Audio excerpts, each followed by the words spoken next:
Isaiah chapter 53, New King James Version. Who has believed our report, and in whom has the arm of the Lord been revealed? For he shall grow up before him as a tender plant, and as a root out of dry ground. He has no form or comeliness, and when we see him, there is no beauty that we should desire him.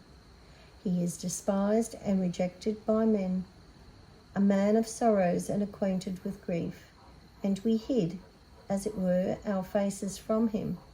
He was despised, and we did not esteem him. Surely he has borne our griefs and carried our sorrows, yet we esteemed him stricken, smitten by God and afflicted.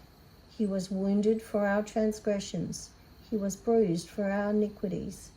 The chastisement for our peace was upon him, and by his stripes we are healed.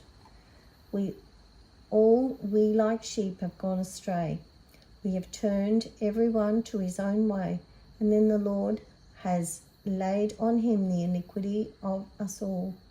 He was oppressed and he was afflicted, yet he opened not his mouth.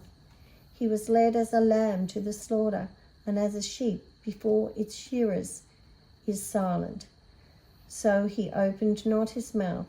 He was taken from prison and from judgment, and who will declare his generation?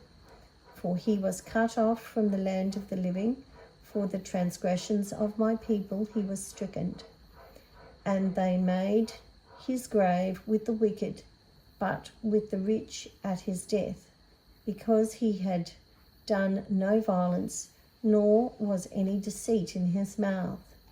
Yet it pleased the Lord to bruise him. He has put him to grief. When you make his soul an offering for sin, he shall see his seed, he shall prolong his days, and the pleasure of the Lord shall prosper in his hand. He shall see the labor of his soul and be satisfied. By his knowledge my righteous servant shall justify many, for he shall bear their iniquities. Therefore I will divide him a portion with the great, and he shall divide the spoil with the strong, because he poured out his soul unto death, and he was numbered with the transgressors, and he bore the sin of many, and made intercession for the transgressors.